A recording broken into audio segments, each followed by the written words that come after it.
يقولون إن جرح السيف يبرأ، لكن جرح اللسان من الأحبة يبقى نازفا حتى يوارى الإنسان في التراب.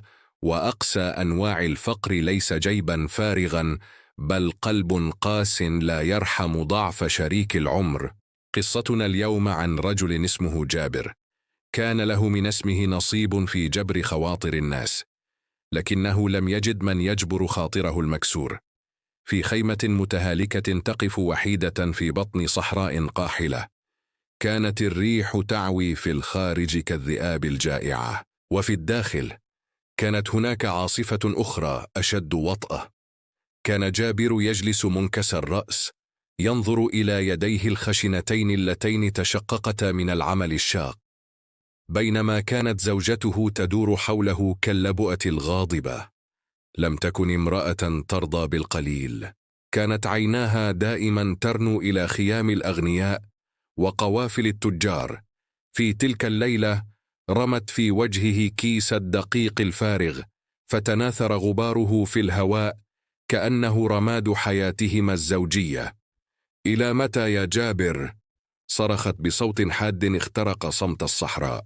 كل رجال القبيلة عادوا بالذهب والإبل، إلا أنت تعود لي دائما بوجه شاحب ويدين فارغتين. أنا أستحق حياة أفضل من هذا الشقاء. حاول جابر أن يتكلم، أن يخبرها أن الرزق بيد الله، وأنه لم يدخر جهدا في خدمتها، لكن صوتها كان أعلى من همسات قلبه المتعب. لم ترضى بأعذاره، بل قامت بحركة لم يتوقعها أحد. فتحت باب الخيمة على مصراعيه، فدخل البرد القارس يلسع الوجوه، وأشارت إلى الظلام الدامس: اخرج، ولا تعد إلا ومعك ما يكفي لشراء قصر أو قطيع من النوق، وإن عدت خالي الوفاض فالصحراء أولى بك من هذه الخيمة. سؤال للأحبة المتابعين: قبل أن نرى إلى أين سيذهب جابر، أخبروني في التعليقات من أي بلد تتابعون هذه القصة، وهل تعتقدون أن الطمع هو أكبر عدو للسعادة الزوجية؟ خرج جابر ليس لأنه يريد الخروج، بل لأن كرامته لم تعد تحتمل البقاء. حمل جربة ماء صغيرة وكسرة خبز يابسة كان قد خبأها في جيبه، وخطى خطواته الأولى في بحر الرمال. أغلق باب الخيمة خلفه بعنف، ومع إغلاقه شعر جابر أن باب الدنيا كلها قد أوصد في وجهه. مشى ساعات طوالا دون هدى، كانت الرمال تغوص تحت قدميه كأنها تحاول ابتلاعه، والريح تصفع وجهه لتذكره بقسوة البشر.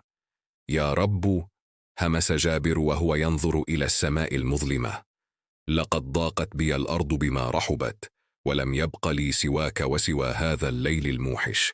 اشتد به التعب، وبدأ الجوع والبرد ينهشان عظامه.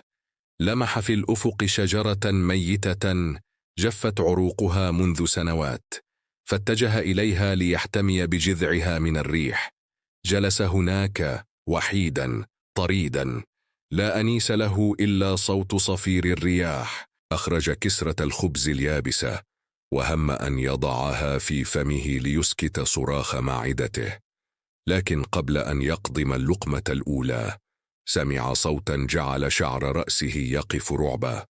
لم يكن صوت ريح، بل كان صوت خطوات ثقيلة تقترب من خلف الكثبان، متبوعة بأنفاس حارة تدل على وجود وحش لا يعرف الرحمة.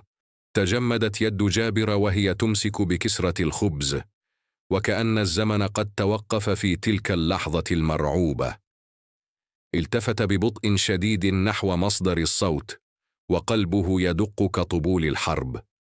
ومن بين ظلمات الليل الحالك ظهر شبح ضخم يتحرك بهدوء قاتل. لم يكن مجرد حيوان شارد، بل كان ذئبا من الذئاب الأشد ضراوة، عيناه تلمعان في الظلام كجمرتين من النار. وقف الذئب على بعد خطوات قليلة من جابر، وكشر عن أنيابه البيضاء التي تقطر لعابا، لكنه لم يهجم. شعر جابر بالموت يقف أمامه. تمنى لو أن الأرض تنشق وتبتلعه قبل أن يمزقه هذا الوحش إربا. لكن عندما دقق جابر النظر في عيني الذئب رأى شيئا غريبا لم يكن يتوقعه. لم تكن نظرة افتراس خالصة، بل كانت نظرة انكسار. كان الذئب هزيلا، تبرز ضلوعه من تحت جلده المغبر، وكأن الجوع قد أكله من الداخل قبل أن يأكل هو فريسته. لقد كان وحيدا مطرودا من القطيع، تماما كما طرد جابر من خيمته. سبحان من جمع بين الضعيفين. همس جابر في نفسه وهو يشعر برعشة الخوف تتحول تدريجيا إلى شعور غامض بالشفقة. نظر جابر إلى كسرة الخبز الوحيدة في يده. إنها كل ما يملك في هذه الدنيا، وهي الحائل الوحيد بينه وبين الموت جوعا. صراع عنيف دار في عقله في ثوان معدودة. هل يأكلها لينجو بنفسه، أم يطعم هذا العدو الجائع لعل الله يكف شره؟ تذكر جابر قسوتها، زوجته التي منعت عنه الرحمة، فقرر ألا يكون مثلها. لن يكون قاسيا حتى مع الوحوش. بسم الله الرحمن الرحيم. نطق جابر بصوت مرتجف، ثم قسم الخبزة نصفين. أكل لقمة صغيرة ليسكت ألم بطنه، ثم رمى بباقي الخبز نحو الذئب المتربص. توقع جابر أن ينقض الذئب على يده بدل الخبز، لكن الوحش اقترب بحذر. شم الخبزة بأنفه الرطب، ثم اتهمها في لحظة واحدة. لم يكتفي جابر بذلك، بل أخرج جربة الماء وسكب القليل منها في حفرة صغيرة في الصخر، وأشار للذئب أن يشرب. شرب الذئب بنهم شديد، وكأنه لم يذق الماء منذ أيام. وبعد أن ارتوى رفع رأسه ونظر إلى جابر. اختفت النار من عينيه، وحلت محلها نظرة امتنان صامتة، نظرة لا يفهمها إلا من ذاق طعم الحرمان. تراجع الذئب قليلا، ثم جلس على بعد مسافة آمنة، ووضع رأسه بين كفيه الأماميتين، مراقبا جابر بعينين يقظتين. أسند جابر ظهره إلى جذع الشجرة الميتة، وغلبه النعاس رغم الخوف. نام الرجل الفقير تحت حراسة وحش الصحراء، دون أن يدري أن هذا المعروف الصغير سيكون سببا في تغيير مجرى حياته إلى الأبد.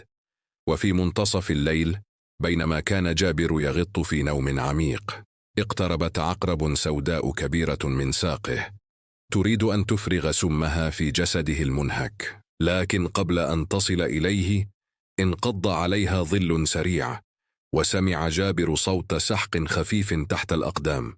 أشرقت الشمس خجولة من خلف الكثبان، ترسل خيوطها الذهبية لتمسح عن وجه الصحراء ظلمة الليل. فتح جابر عينيه بتثاقل شديد، وقد تيبست مفاصله من برد الرمال. أول ما وقعت عليه عينه لم يكن شعاع الشمس، بل كانت بقايا عقرب سوداء ممزقة عند قدميه. نظر بذهول إلى الجهة المقابلة، فوجد الذئب جالسا كالتمثال المنحوت، ينظر إليه بنفس النظرة الثاقبة، ولكن دون أي أثر للعدوان. أدركت روح جابر في تلك اللحظة حقيقة مرعبة وجميلة في آن واحد. لقد بات هذا الوحش يحرسه طوال الليل بينما كان هو غارقا في النوم. سبحان مقلب القلوب.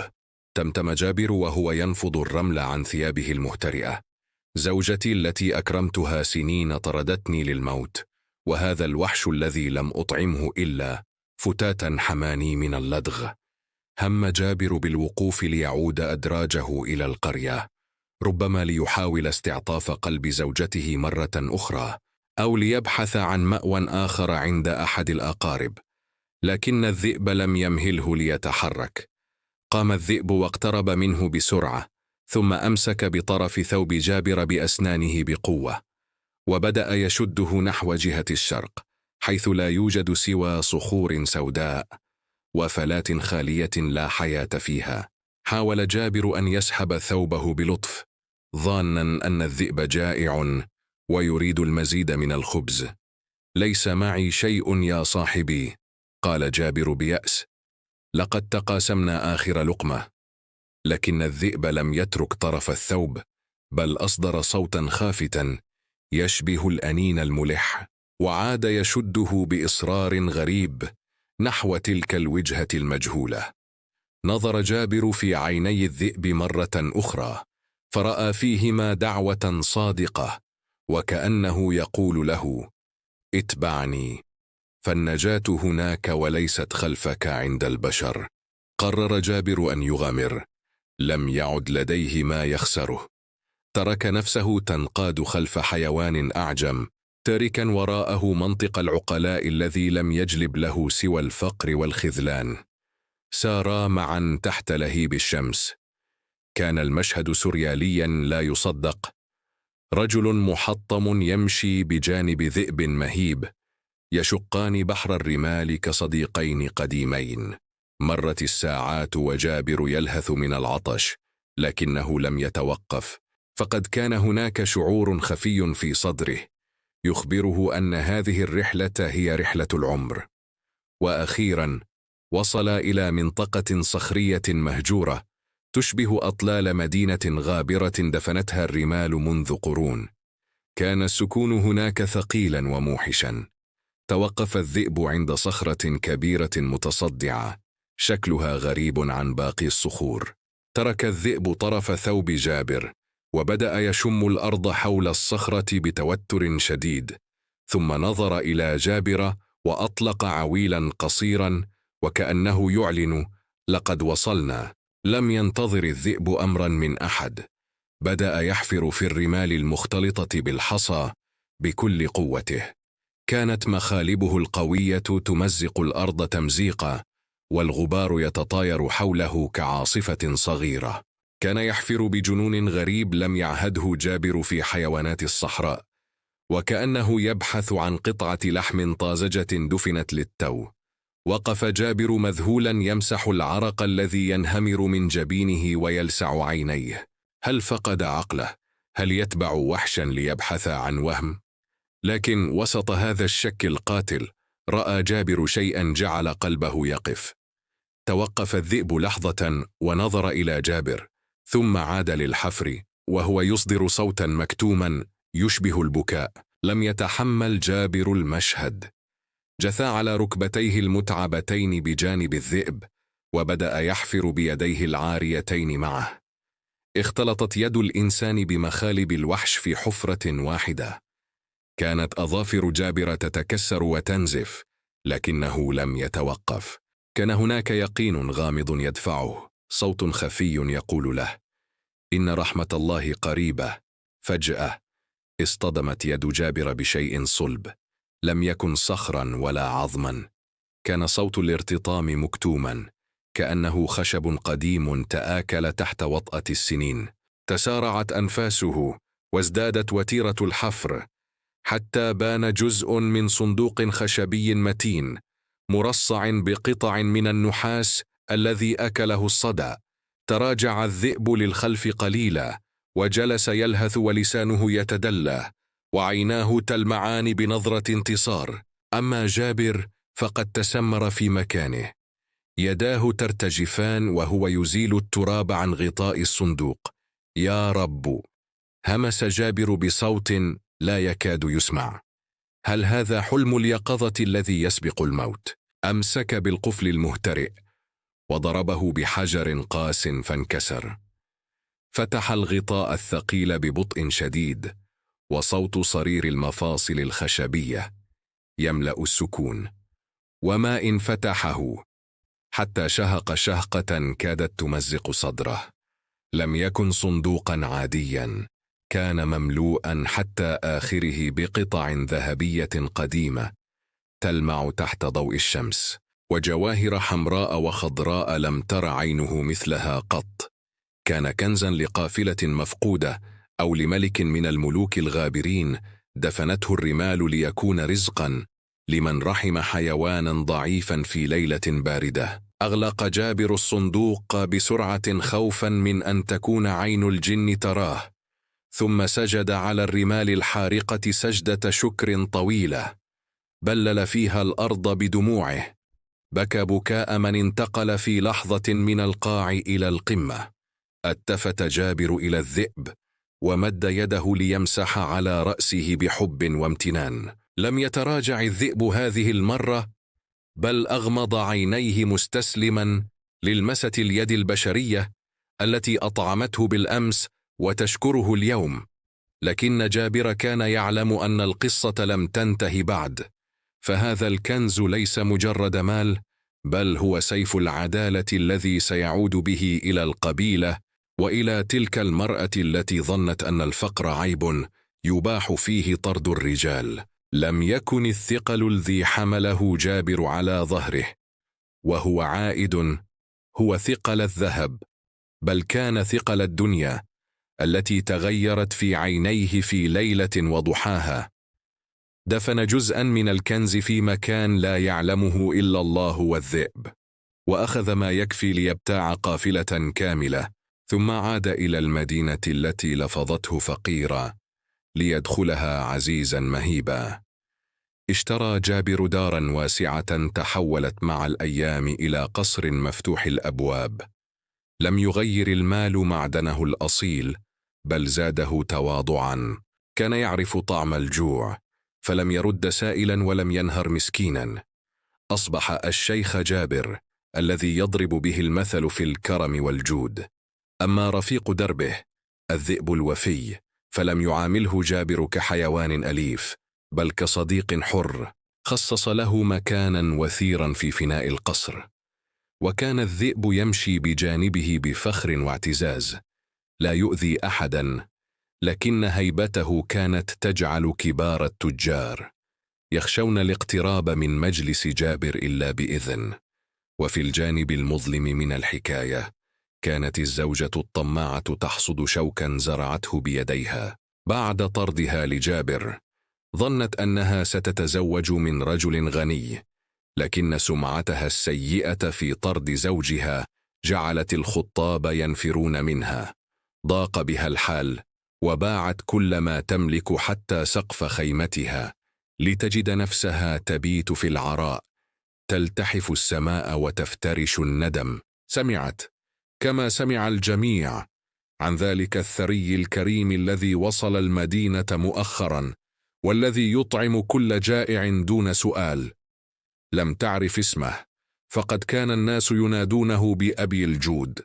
قررت أن تذهب إلى قصره لتتسول بعض المال أو الطعام، ظانة أنها مجرد عابرة سبيل لن يعرفها أحد.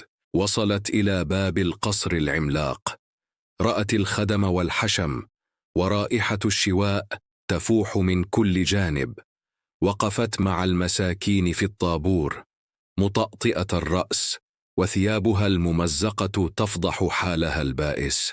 خرج جابر ليشرف بنفسه على توزيع الصدقات، وعلى يمينه يقف الذئب الشامخ. مر جابر بين الصفوف يمسح على رؤوس الأيتام ويعطي المحتاجين، وفجأة توقف الذئب عند امرأة معينة، وأصدر زمجرة خافتة جعلت القلوب ترتجف.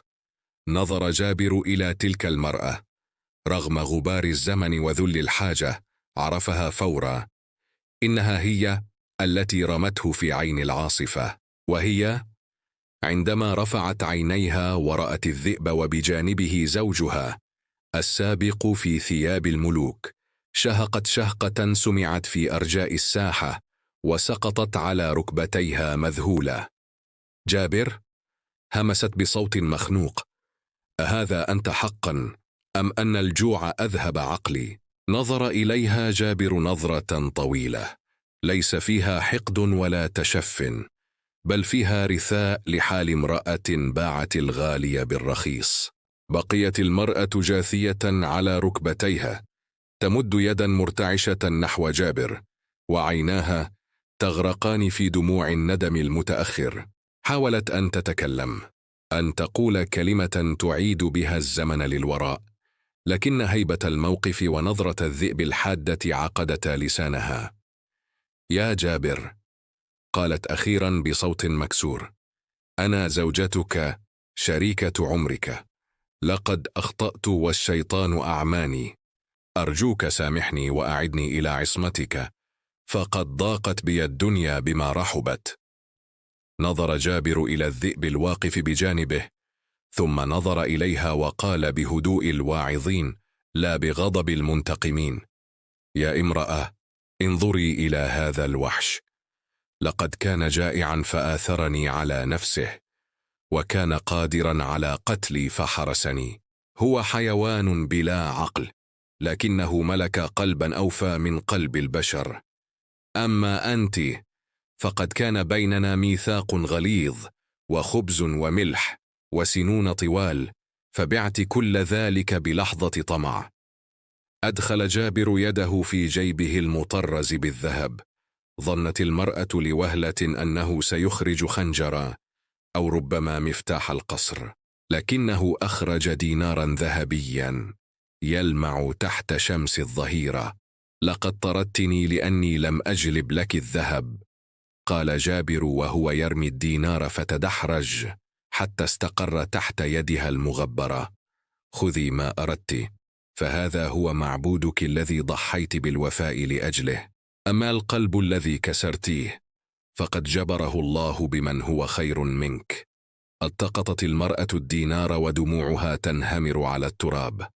عرفت في تلك اللحظة أنها خسرت ما هو أغلى من الذهب، خسرت السكن والمودة والرجل الصالح. أشار جابر للحراس بإغلاق الباب. تحرك الباب الخشبي الضخم ببطء وثقل، ومع كل مسافة ينغلق كان يفصل بين عالمين: عالم الوفاء داخل القصر مع الذئب، وعالم الندم خارجه مع الدينار اليتيم. أغلق الباب بصوت دوى صداه في قلب المرأة. بقيت وحيدة في العراء تقبض على قطعة الذهب الباردة، بينما كان جابر في الداخل يمسح على رأس صديقه الوفي، حامدا الله الذي يعطي الملك لمن يشاء وينزع الملك ممن يشاء.